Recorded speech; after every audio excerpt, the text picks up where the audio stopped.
So today is October 23rd, 2020, and we're with Mika. And we're going to talk Oh, about the, I tell you something.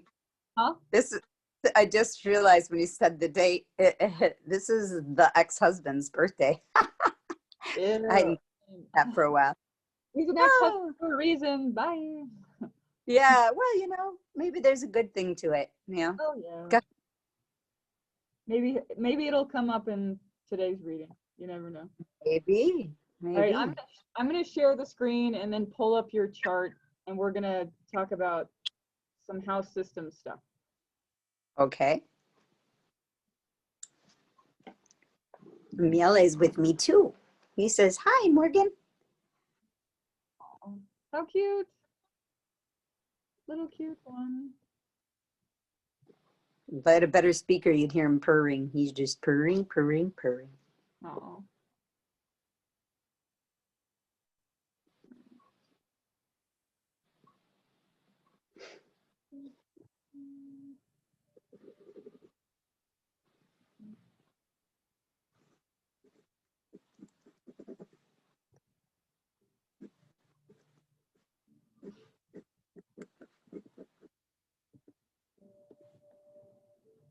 And hopefully I'll be able to see it. If I'm supposed to see it, because it's pretty small on my phone compared to the computer. It doesn't flip. Oh, it doesn't? Oh, wait. I got it bigger, but yeah, I got it bigger. No, I lost it. I don't see the image anymore. You put something else up, but yeah. All right, let me try this No, again. I was able to expand it a bit on my phone, but I couldn't, usually it flips when your phone flips. Yeah. And if you're recording it, then hopefully I can pull it up on my computer after if I need to touch on that. Yeah, you should. But there was, yeah, right. There was a chart, but now it's showing like not a chart. It Okay. says extended chart selection. So this is Okay. what I want to show you because this is how you decide what house system you want. Okay. There's many house systems. So in a free chart in astro.com, it's got horoscope 4. So you choose, the person, and it's on you, Mika.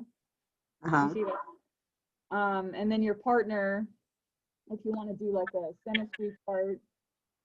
But we're going to get into different charts on the next one. I want to teach you how to pull up different charts because you can do synastry charts where you combine 2 charts together. You could do transit charts. You could do solar return charts. There's hundreds of different charts. There's a fertility chart if you're trying to get pregnant or if you're trying to prevent pregnancy. Oh my God. I don't have to worry about it anymore, Morgan. But if you have a girlfriend that's really trying to do like natural birth control, a really good natural birth control is looking at your fertility chart, and it shows anyway, there's lots of fun charts, so we'll get into next week, but today let's look at the house systems. So down here it says optional for zodiac and houses. So you see this right here? Yes. Okay, so it says default, which is what we're going to use, but when you scroll down there's so many different options. In Western astrology, it mainly uses Placidus. And then there's whole signs and so on. So I'm going to show you a couple of them so you understand what I'm talking about. So do you see this chart? Yeah. Okay. So the house system relates to the zodiac wheel, which is 360 degrees. All the hash marks is a degree, right? And each house is about, they're exactly 30 degrees is one house. But houses are smaller or bigger depending on how many things are in the house. So see, this first house is still 30 degrees, but it's shrunk a little bit to fit the second house stuff because you have like 4 things in the second house. Okay. So everybody's house systems are going to be a little bit smaller or bigger depending on what's in the house. The houses are broken down into 12, which each house corresponds to a different planet and a different zodiac sign. Okay.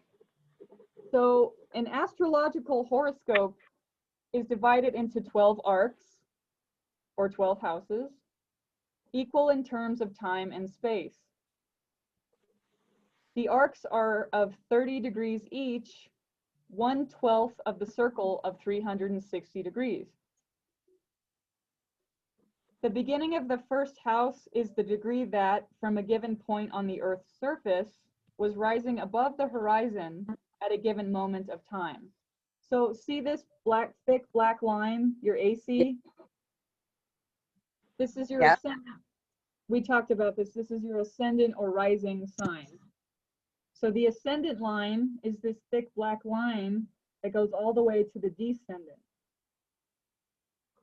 So if I was to draw this before these programs came out 60 years ago, the first line I would draw is the AC ascendant to the DC line, because that's your rising. When the sun rises in the east over here, it depicts your rising sign. So the second line I would draw, the second angle, would be the MC and the IC. That's the second thick black line that I would draw from north to south. And the AC to the DC goes east to west? Yes. And your AC Correct. is the east. The You east draw from to the west, and one does that detect your nodes or no? No. The moon. Okay, It's the moon detects your nodes. It's the moon's nodes. It's the orbit of the moon. But okay.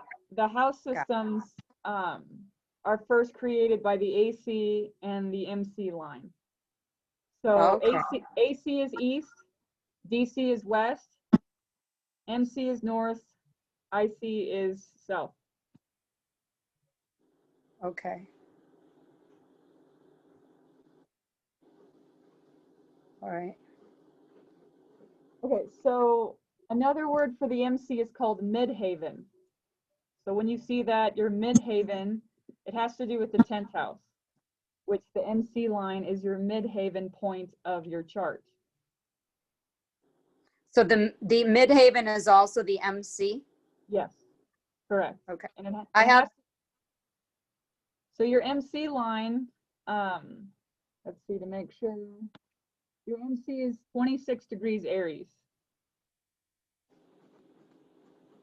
which is great because we have similar charts. All right, so the point in the ascendant, just the opposite point is the descendant. Between them is the midhaven or 10th house. And the opposite point below the Earth is called the nadar, the IC. Another word for IC is nadar, or the 4th house. These are the angles in the figure. The houses which fall away from these angles are called the angular houses. So these angle lines, the angular houses are the 1st house, the 10th house, the 7th house, and the 4th house, because they're right on the angles of the thick black line. Does that make sense? Yes, the angular house touch the thick black. Yep. So the next houses to the angles are called the succedent houses. The 2nd, 5th, 8th, and 11th are the succedent houses. Will these be different per person then based on where their AC and their IC land? So they're going to be different in forms of how big or small they are, but for every single person's chart, the angles are always going to start with the 1st house, 7th house, 10th house, 4th house. Like the little pie chart, 1 through 12, is the same for every single person. Everybody has the 1st house starting on the AC line. The only thing that's different for people is AC determines the first house. yes, every time the AC is on the first house. What's different is the zodiac wheel is completely different depending on the time you're born. So not everybody's going to be Leo rising, right? Like the zodiac wheel will constantly be moving. So to determine your rising, we needed your exact time you're born. That's how we get the right, and that's why it's so important to get the exact time, because it works with the house systems. Because if we don't know what time you're born, I don't know what your rising is, and I don't know where your houses are. We could still read your chart. We could still see what zodiac sign the planets are in, but we don't know how big or small your houses are, and we don't know your rising. So it's really important to have the exact time. And the rising changes every 5 minutes. Wow. So that's why it's so imperative that we have the exact time you're born. Because then if you have the wrong time, not only do you have the wrong rising, you have a completely wrong house system. Wow. Okay, so we left off at 16. Do they cross-culturally take the exact time of birth for every child that's born? I mean, has that been considered forever? They have for thousands of years, because on some level, humans naturally understand the importance of remembering exactly when you came down to Earth. This is why this is the most ancient divination tool, is we naturally understood the importance of knowing what time you're born. Whether or not you're into astrology, it's just important to know, when did I give birth? When did I create this being? Well, do you think that has to do with the star nation, and you know how we have things that are erased from our memories, but that could be something put into the program so that it's done, you know, so that you can, when you're ready to get the download, to get the information that can be assistant, that you can have access to it. Well, maybe you're making a good point, because nowadays they're not even putting the time on the chart. I wonder why that is. Because the powers that be, they want to control us, and they don't want you to know that information. So you're kidding. Are born now, they aren't giving exact times of birth? They're not even putting the time on the birth certificates anymore. Really? It's another way of control and domination. Yep. And it's sick. Wow, really? I didn't know that. Well, I'm not having kids, so I wouldn't know. This just started happening like around 2015. Oh. So what sucks is there's something like, astrologers can still figure out the time you're born, but it's so hard because it requires a lot of math. It's called a reconciliation chart, to determine what time you're born without actually knowing. And you saw the pendulum, it's not effective. So, right. You know, it makes it very difficult to really know the exact time. Sorry, my phone was dying. My phone doesn't keep a charge. Yeah, and my phone doesn't keep a charge anymore. I need a new one. Oh. Can you hear me? Mm-hmm. Okay, good. Okay.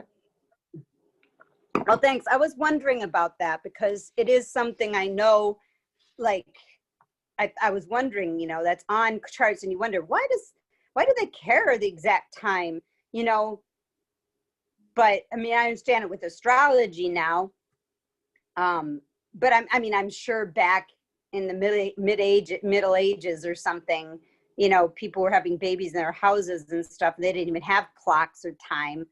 They probably didn't know, but then they probably weren't doing their charts either. So.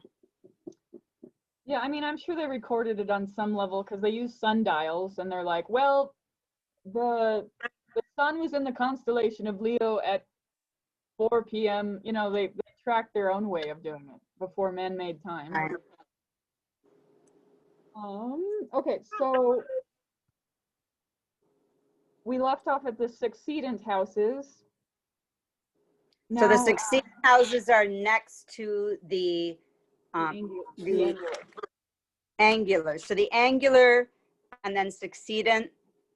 Yep. And are they the same then for each person? That Yep. the angular houses are one. What are they? One.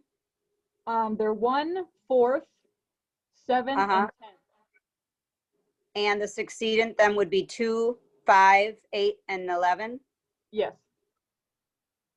And then the remaining 4 houses are called, the remaining 4 houses are called the cadent houses. How do you Cadent? Cadent. That's what I thought. Okay, I've heard of that before too. Yep. And that would be 3, 6, 9, and 12. Yep, correct. Cool. Planets in the angular houses are the most powerful, for they are active on the material level and play strongly on the personal self and its affairs. Oh. Planets in the succeedent houses are tied up with the emotional nature and the individual's desires. Okay. And planets in the cadent houses are indicative of energies in the mind and mental equipment. They are less obvious and not apparent on the surface, but have a very definite effect on the thinking. Okay. Oh, that's interesting. So the succeedant houses are more emotional, kind of more water-based, and maybe the cadent houses are more air-based.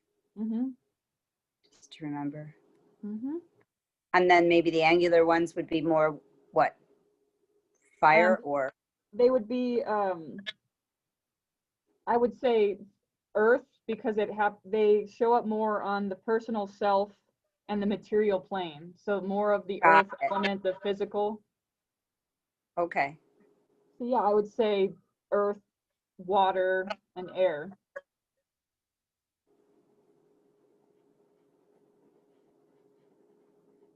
All right, you with me so far? I am. You're Awesome. doing great. Just making sure you can hear me and all that jazz. Okay, so the first house. Dun, dun, dun, dun. All right, so the first house for everybody represents Aries energy, Mars,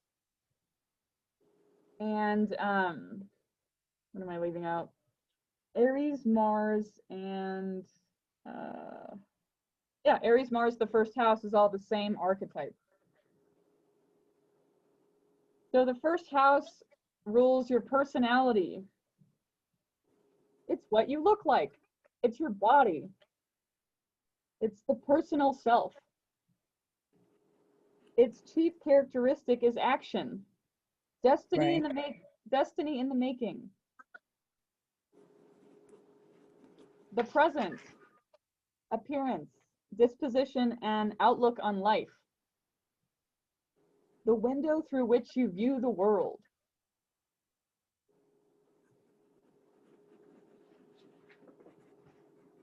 So notice that you have, they call them house cusps. So I want to back up a little bit and talk about the house cusps. You have the constellation, the zodiacal belt that runs across the house system. So notice you have Leo on, it's the house cusp of the first house. So you have Leo on the first. Oh boy, I got fire on fire. Yeah. So my first house is in Leo. Yep. And that's interesting. Personality, that makes sense. That makes a lot of sense. Yeah, it does. It does. Especially being fiery, even though I'm a Virgo at heart. Yeah. Don't mess with me. I'll blow up. And Exactly. leadership. I mean, I always think of Leos as being leaders. It's a leader, you know. Yeah.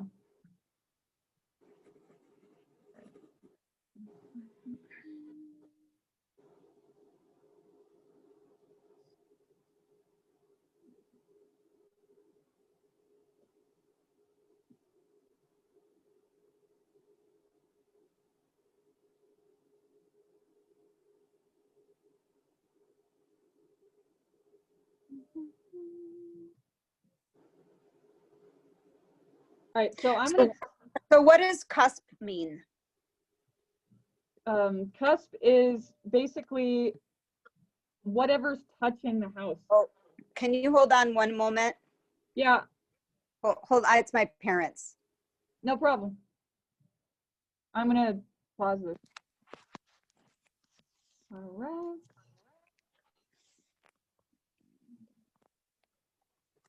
I just have to be able to see the chart correctly. All right.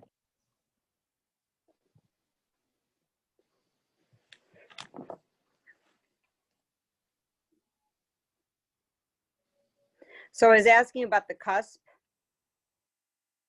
Yeah, sorry, I'm trying to pull it up. Okay. Okay.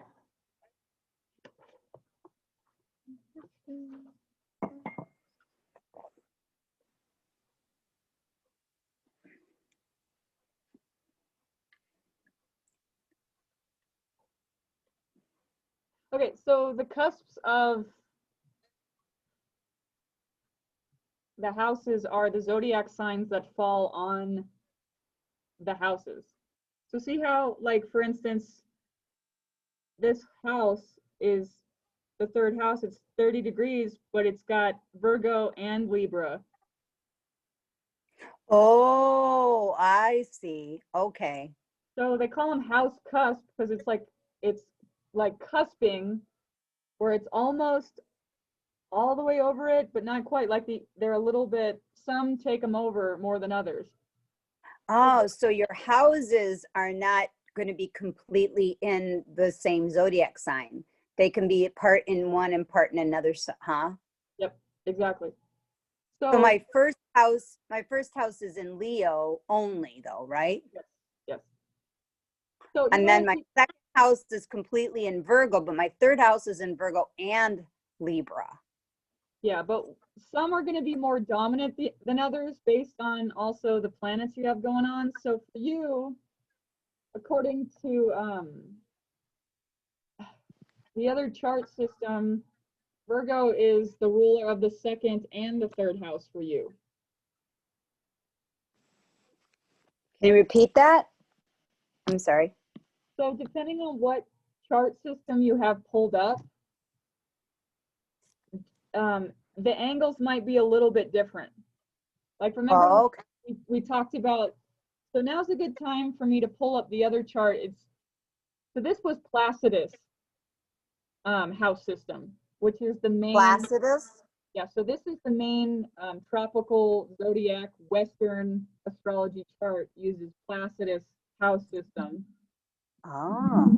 So that's what makes the house cusp different is the house system you're using. And some people like different house systems more than others because they're more accurate or they resonate more with you. But there's something called a whole house system. So notice this chart, and now I'm going to pull up the other chart of a whole house system. And there's no cusp angles. You'll see. Okay. So bring it back, and then I gotta pull up this other chart. This Zoom thing is weird. It only lets me do one screen at a time. No, that's fine. And I'm also trying to coordinate this thing. Hold on.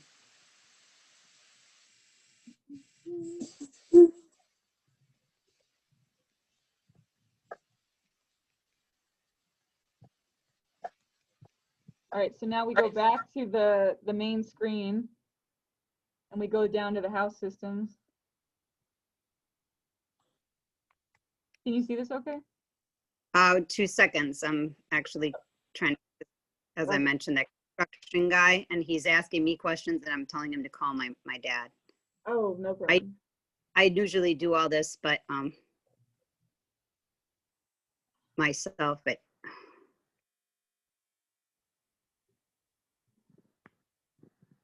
all right, let's see if I can see it.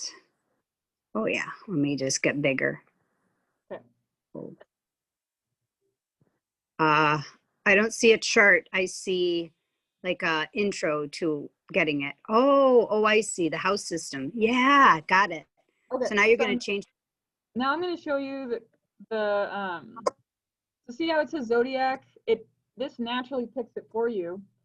The tropical, sidereal, or draconic charts. Draconic is soul astrology. And it's even suggested that unless you're really you have a good foundation of astrology, you should not teach draconic or do draconic charts for other people. But draconic charts are amazing to do for yourself because it's like your higher self chart. Really? So draconic it bases off of the north node and south nodes. And so we'll get into the charts next week. So see how it says geocentric or heliocentric? Geocentric is, right, Earth-centered. Heliocentric is sun-centered. So naturally, we're humans and we live on Earth, so most of the time we're going to choose geocentric charts. So then the house system is mainly naturally on Placidus. And then how do you spell Placidus? It's right here. Placidus. I don't. Okay, and that's the one that they go to usually. Yes. The default. Yep. Kind of like the most. And geocentric is Earth-based. Yeah, geocentric is an Earth-centered chart, and heliocentric, which helio is Greek for sun, is sun-centered. Is there a moon-centered? No. Okay. Okay, so now we're going to go to equal house systems, and now we're going to see the difference of your house length. Wow, I had no idea there was so much to this. This is super cool. Oh, it's a lifetime of study. Mind-boggling. Gosh, it's like, yeah. Okay. Let me go back here. Come on.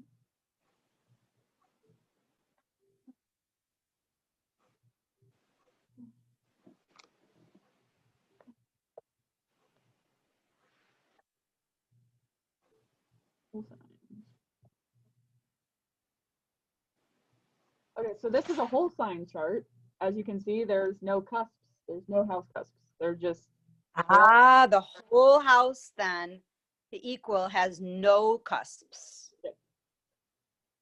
So it depends on your preference and what resonates with you, because that PDF, or not PDF, the Word document I sent you that has like the 33 pages of text. Yeah. There's a part in there that says house cusps. And you read it and it says, house cusp, you have Leo on the 1st, and these people have a bright, sunny outlook on life. And you have Virgo in the 3rd house, and Virgo in the 3rd house is Virgo's the way you think. You have a really analytical way of thinking. You read those and it either resonates or it doesn't, and 100% of the time it does. So the house cusps I like using. I don't like using equal house systems because it doesn't include the house cusps. It doesn't include the extra information of a person's chart. The equal house systems just makes it easier to break down everything into equal pie charts. Right, less lines. So it says then your Libra, the constellation of Libra is on your 3rd house only. But in your house cusps, in Placidus, it says Virgo is on the 3rd house for you. So in this case, it would change your 3rd house, which is how you think and communicate, to more Libra, which is artsy, harmony, peaceful. You want your thinking to be peaceful, and you're a good delegator. You're good at being a mediator. Um, so you could take both of those qualities of the Virgo way of thinking and the Libra Mm-hmm. thinking and merge them together and see if that resonates. Does that make sense? It's like, Yeah, always nice to have two options, right? yeah. So Kind of like being, I know being on the cusp. I knew what cusp meant, like if you're, if you're like between the 20th and 22nd or something of the month, you're also considered cusp, right? yeah. Is that usually the cutoff dates for the cusp? What do you consider the cusp dates? The cusp dates are basically what they suggest online. But there's so much going on in the chart. They're just talking about your sun sign. Oh, I'm a cusp baby. I'm a Libra Scorpio cusp. That means my sun personality is Libra, but also a little bit of Scorpio. But there's so Right, much. like Mike, former husband, his birthday's today, the 23rd. So he would, somebody told him he was on the cusp. Would he be on the cusp or not? In the very beginning, so it has to do with degrees. The cusp also has to do with degrees. So October 22nd was the first day of Scorpio. Right. So his sun was in the first degrees of Scorpio. The 23rd, he'd still be in like the very beginning degrees of like 30 degrees. He'd be in like the second degree or first degree of Scorpio. So that's why they consider them a cusp baby, because it's the beginning degrees, the very beginning degrees and very end degrees of the previous signs. So they take on the characteristics of both depending on the degree of where the planet is. Right. And that's where I understood. I'd heard of that before with the cusp. I was just clarifying, you're on the borderline, basically. Yeah. But I always say, that doesn't really matter because there's so many other things going on in your chart. It's just another detail to research. I'm not saying discard it, but I'm saying being cusp babies is not the most important thing for you to look at in your chart. Right. And then there's something called decans. There's 3 decans per zodiac sign, depending on the degrees of your sun or the degrees of the planet. We'll get into that too. So let's back up and finish the houses though. Okay. So I'm going to go back to where it was. I just wanted to show you an example of there's so many different house systems. Use the one that resonates with you. And your preferred one is the Placidus? Yep. Mm-hmm. To me, it's just an accurate representation of your personality.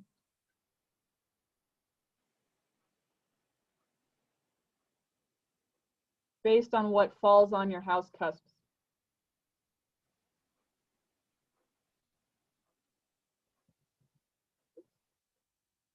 So it's important to know these things.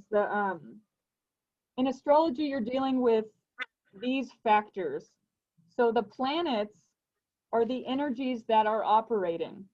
What is operating in your chart? The signs are your character, how the individual has used the energies in other lifetimes. Wise use is shown by planets in signs they rule and in their places of exaltation. Planets in their falls and detriments show the misuse of energies, and these are the ones that show defects in the character which need changing. And the houses are circumstances, the environment through which the energies operate, where you do it. So the houses are where the energies operate.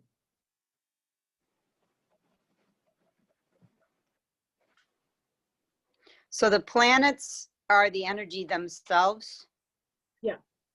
And the houses are where that energy is kind of directed at the time, like you said, whether it's in your home or your career or your relationships or whatever, right?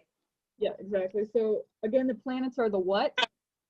The signs Planets are the signs are your character, and that's energies of other lifetimes. Yeah, so the signs are the how, the planets are the what, and the houses are the where. I got it. Oh, that's easy. So that'll help you because all three archetypes, like there's a trinity that happens over and over and over in astrology. Okay. For example, the first house, and Aries and Mars, those three different things are the same energy, the same archetype. Right. Okay. And that makes sense. So Aries is the first house for everybody? Yes. But where my first house is in Leo. So the first house, Aries rules the first house. Got it. Okay. Yeah. The house cusp is different than what it rules. Does each house then shift to the next zodiac sign? Is it that simple? Yep. They go in order? Yep. So you go from Aries to Pisces? Yep. It depends on where your ascendant is, and it's like turning the wheel a little bit. Everybody's chart the wheel is a little bit different. Okay. The house. Yeah, but the houses are always going to be, the first house would be Aries, then Aries would be Pisces, right? No, Aquarian. So that's what we're gonna go. Yeah, we're gonna go into that right now. Is we're gonna go through every single house and what that means and what planet rules that house. Got it. And it's the same for everybody. Got it. Your house cusps are different. Okay, so the first house. And to find out the house cusp message, then you refer to a book, right? Those books that you have. Wait, say that again.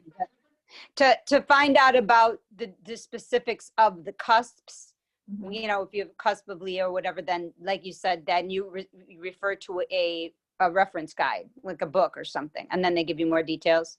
Mm-hmm. That's why the Word document I gave you has all that information. Got it. Okay. There's a house cusp section in the very beginning. It's like the third page. Got it. All right, so the first house we went over, I call it the landlord of the house. The landlord of the house is Aries and Mars. Again, it relates to your personality structure and your outlook on life and your body, very material and physical. And again, that would be an angular house. So it's an important house. I mean, they're all important, but it's a more important, prominent house. Okay. So the second house, the landlord is Taurus, which I'll just use my little cursor and point the little constellation of Taurus. Your Taurus is on the 10th, but I'm just saying Taurus is the landlord of the second house, and Taurus and Venus is the second house. Right. Okay. So the second. Who's my second house is in what? Virgo. Oh. So your house cusp is Virgo on the second house. Okay. So the second house is what you own, your resources, your financial standing, your money, your possessions, your peace of mind, your manner in which person meets obligations. It has to do with your value system, your ethics. But it's the house of my stuff, me, my resources, my stuff and things, my finances, my beliefs, my ethics. Okay. So the houses 1 through 6 underneath the AC/DC line affects you very personally. This whole wheel is you, but I'm saying 1 through 6 is like you in your inner world, you within yourself. When you get above the DC line into the 7th, it's you in the outside world. Ah, So okay. when you have a lot of planets below the AC/DC line, Uh-huh. it makes a really introspective person. Mm-hmm. It makes a really self-investigating, curious person who wants to really dive deeply into their soul. People with a lot of planets outside the line, above the horizon line, learn most through their interactions in the outside world. Ah. And I would say most of your planets, I mean, you kind of have a balance here.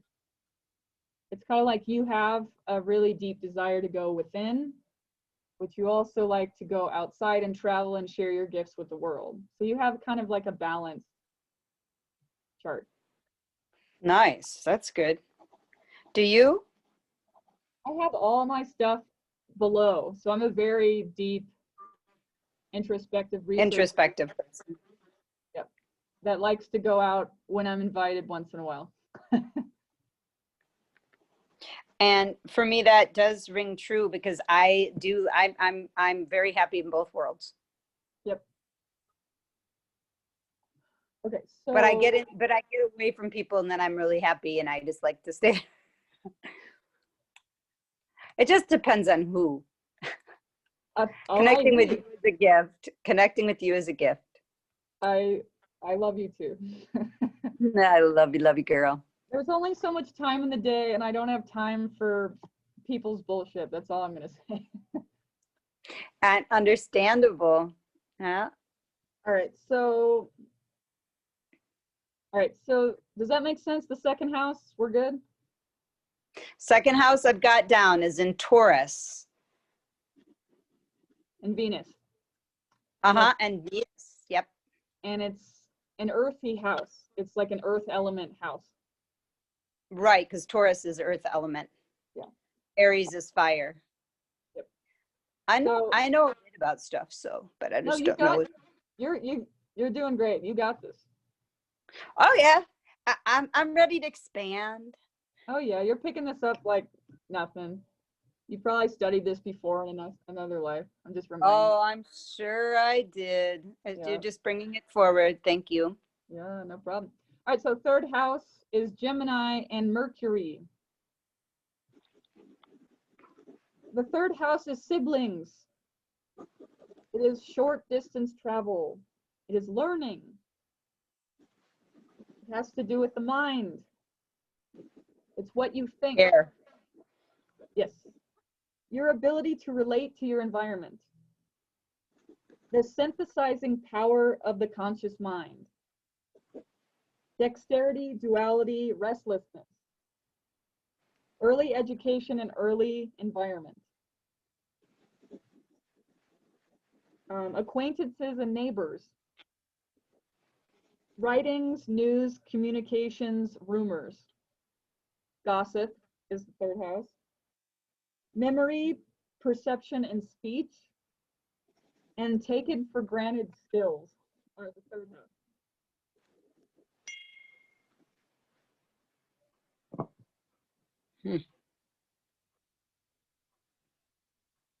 So notice the planets in each house, the planets that are in that house take on that environment.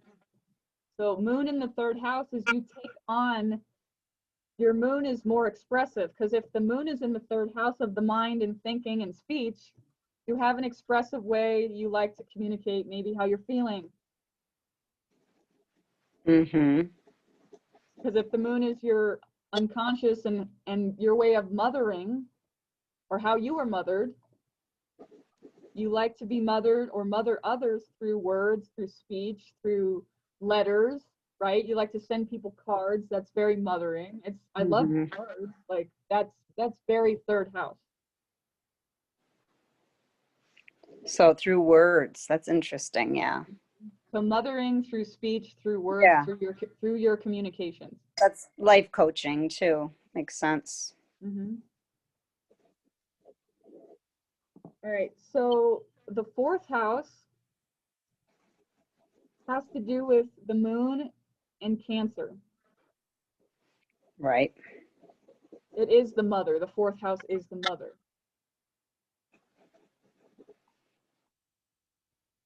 So the fourth house is the foundation of the whole chart. It's a very important house. They're all important houses, but it's the foundation of your whole chart. Wow.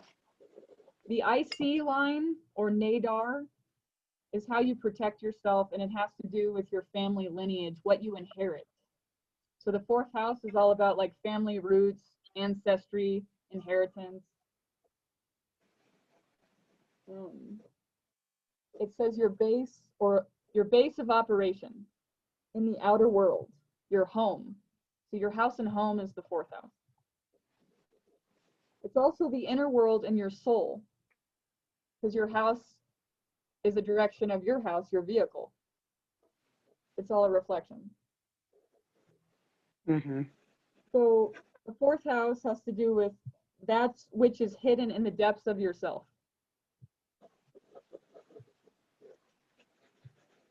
Home or domestic affairs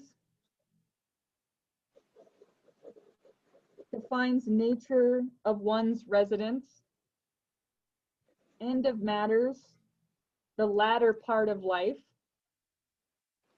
matters relating to real estate or property, least prominent parent in life. Some say it rules the mother, but others say it rules the father. I honestly resonate with the mother, would be the fourth house. Okay. But yeah, all things from the past memories, past life memories. Really? Again, like ancestral wisdom, Mm-hmm. your family's land. So the fourth house is one of my favorite houses to study because it's so deep, and it's a water house. Right. Because it's the moon's house. It's the moon's house has all to do with the subconscious. And when we think about it, all that stuff's in there. Our family roots, our past lives, that's all in the subconscious. Mm-hmm. And notice you have Neptune, you have a planet there, you have Neptune in the fourth house. Water and water. Interesting. Yeah. And then these are two asteroids that, there's like 10,000 asteroids. Some of them aren't even worth mentioning. There's so many. So I'm going to leave those out. But yeah, Neptune in the fourth house is, we'll talk about that also. Okay. Perhaps we'll have to do a part 2 of the houses. We may. We and definitely don't. Please know that we just have to let it unfold how it is. If that makes sense. No, I love and then, it. Yeah, it has. We can't just say, "Oh, we're covering the houses," and if we don't have time to finish the houses, we'll do more next time. It's okay. Yeah, I never know. It's just so much. Well, sure. And then we go off on tangents, and I ask questions, and that's how it goes. Well, I'm glad you're a go with the flow person. Well, I am a Virgo, but I've learned that we also have to allow spirit to guide us as to what's to be revealed. So Beautiful. very, very, very water based, right? Go with the flow. Go with the flow, man. Or go with mutable. the flow. Yeah. All right. So 5th house. So you got the 4th house? Yep. Sweet. All right. 5th house. It's the house of Leo. It's the fun house. It's Leo and the sun. Right. It's the house of creativity and self-expression. Any effort put forth to distinguish yourself from other people. The children you create. The books you write. The affections you display. Anything that bears your personal stamp. My expressions. Again, it's below the AC/DC line, so it's all about you in your inner world. So your expression, your creative expression. All emotional and romantic tendencies coming from the heart are the 5th house. It's also the house of hidden karma. Misuse of the will and love principle. It rules children. children of the mind and emotions as well as the body, so your own inner child. Speculation, amusement, dramatics, theater, and schools. Love affairs and luck or lack of it shown in this house.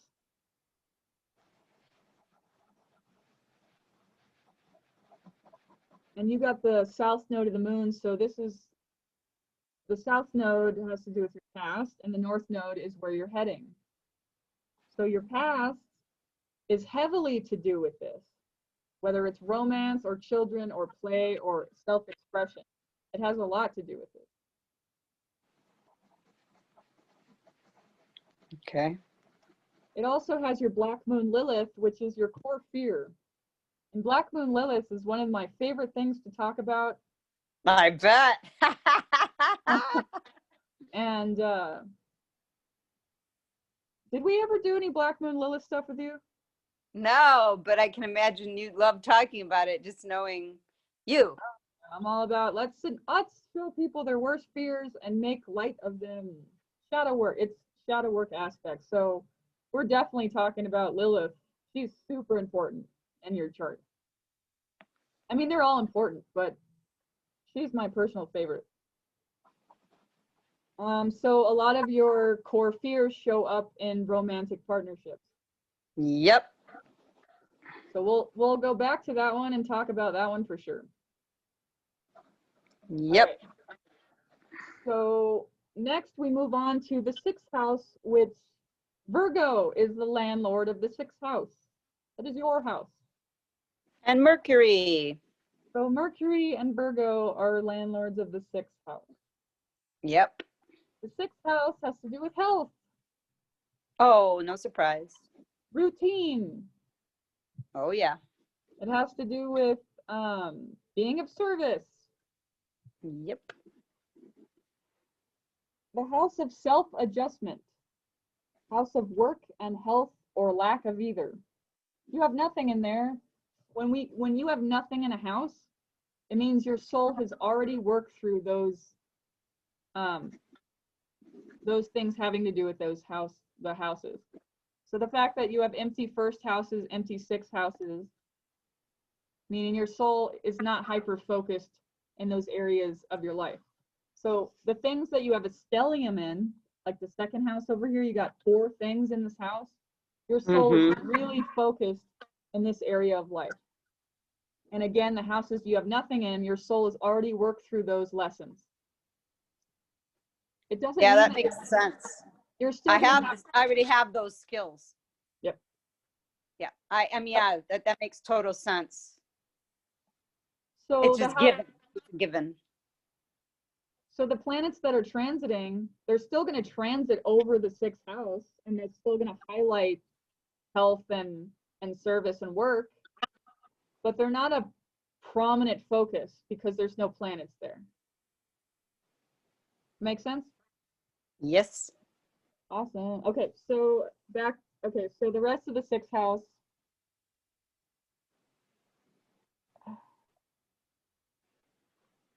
So when it says house of work and health or lack of either, they are tied together, right? Work and health tied together.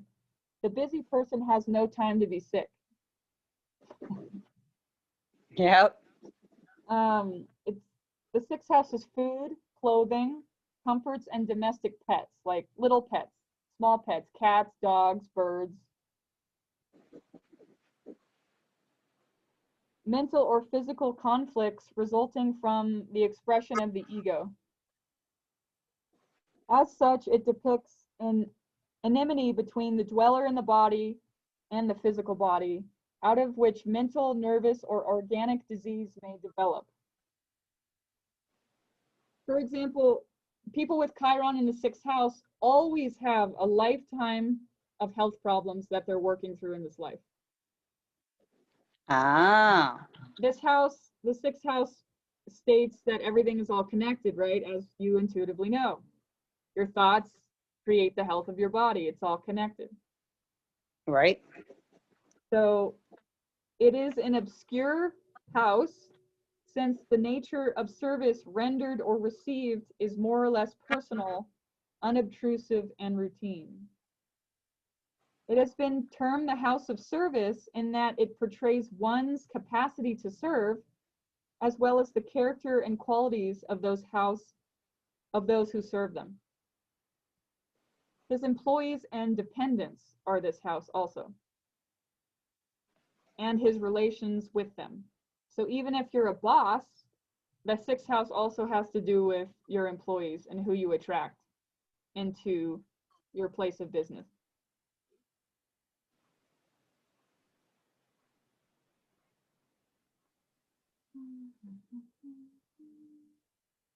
So the working conditions, all things work related have to do with this house. And obviously this is more earth-based then, being Virgo. Yes, absolutely. This is all cool because I knew about the houses and I knew there were descriptives of each one, because I even got a chart once that listed all of those things within it. When I had one of my charts done once, you know, but I never thought of the whole water, earth, you know, were the landlords. I love that word, the landlords of the houses. It really helped me to separate, because when you see each of the 12 houses and you just separate them into a different element also, that really helps. It does. It gives it an archetype, as you mentioned. Mm-hmm. If you're aware of what those archetypes are. Yeah. If you aren't, that doesn't help much. So yeah, the archetypes, right? The same archetype for the sixth house is Virgo and Mercury, and the sixth house all have the same archetype. It all has to do with service and health and routine and small pets and all about your work life. He is also in communications. Oh, absolutely. Right. So absolutely. Communications with your business, your place of business. So if you own your own business, you have to communicate to all your employees and communicate to your clients, and communication is also huge with the sixth house. Mm-hmm. Animal communication, like people with a lot of sixth house stuff are animal communicators. Like you have Venus in the sixth house, Neptune in the sixth house. People are great animal communicators because it's all about pets. Okay, so let's move on to the seventh house above the horizon line. So the seventh house, the landlord is Libra and Venus. Right. And the seventh house is all about the mirror.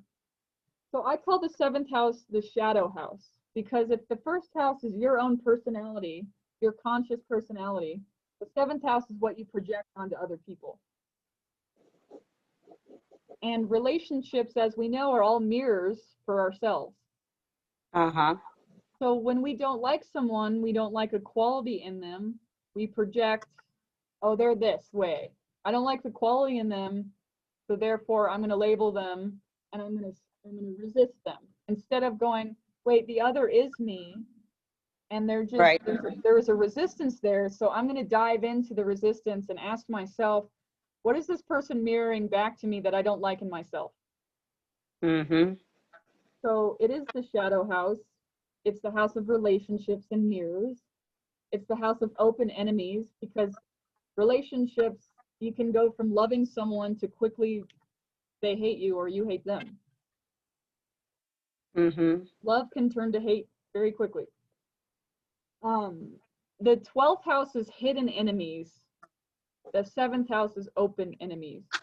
Ah, okay. Like, you know that you don't like that person, or you know that person doesn't like you. Like doesn't like you. Yep. It's pretty obvious. But the 12th house is people like conspiring against you or talking secretive behind your back. That's the 12th house. Okay. Secrets. The 12th house is all about secrets. Okay, so the 7th house, let's see what it says here. It says, the house of the not self, again, what we project. In opposition to the personal self, what I just said. The we consciousness, we. Ah. The partnership house. marriage and partnerships. So your marriage and how you marry, or if you'll get married, depends on what's in the 7th house and what's on the 7th house cusp. You got Aquarius on the 7th house. Because our charts are so similar, because I also have a Aries on the ascendant, we have very similar charts, and according to the house systems and the house cusps. So I also have Aquarius on the 7th. So Really? Aquarius on the 7th, again, you would really benefit from Aquarian relationships, whether they're marriage or friendships. Because when I talk about partnerships, I'm talking about one-on-one. It could be a friend, it could be a lover, it could be a husband or wife, it could be a business partner, but all things one-on-one. So when you have Aquarius over the house cusp, it means you like eccentric partnerships. Or maybe you like really open-minded partnership, or maybe your partnerships are eccentric and they change all the time. Or maybe you don't want to get married, you don't want to be put in a box, because Aquarius is all about, are you still there? Her husband was a Scorpio, and when I had my second chart work done with the next guy that came in, his name was Javier, he was Aquarian, and the astrologist told me, she said, oh, you really learned your lesson, because this guy, you know, is much more in alignment for you. Yeah. And that kind of makes sense. Yep. So that's something for me to look for then for my next partner, is to get an Aquarian. Javier was great. I mean, he was a great partner in many ways. He was a lot of fun. Or having someone, like if you find someone and did their chart who has strong Aquarius, like Aquarius rising or Aquarius moon. They wouldn't necessarily have to be Aquarius, right? Yeah, exactly. Or if they had strong Uranus, because Uranus, the planet, this planet, Uranus right here. See it? I don't have you, hon. Oh, you don't see it?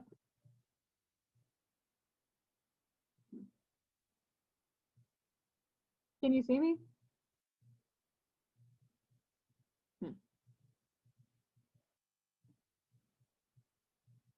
And having the deja vu, going, wow, I wouldn't have known about the lower and the upper part to handle those houses in chunks. You know, you may want to think about that when you're developing your program too, is to not try to cover all the houses, maybe chunk them into the 1 to 6 and then 7 to 12. Yeah, that'd be better. Suggestion. Yeah, to process, and maybe like throughout the next week you could study 1 through 6 instead of, okay, now study them all at once. Right. Yeah. Well, the whole thing is, yeah. Okay. So yeah, I'll leave it at that. What else? Let me see something here. Okay. So Venus. All right. So to kind of wrap it up, again, the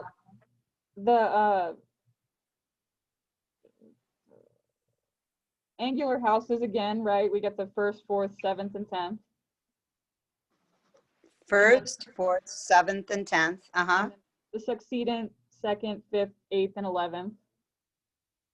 And then the remaining are the cadent houses, the 3rd, 6th, 9th, and 12th. And so we went through 1 through 6. And I'm just gonna say, like, I would like you to look over and read your house cusps of the Word document I sent you. Okay. And they're short 1 sentences each, but you have Leo on the 1st. And these only have to do with my. Yep. Hello? Hello? Can you see me?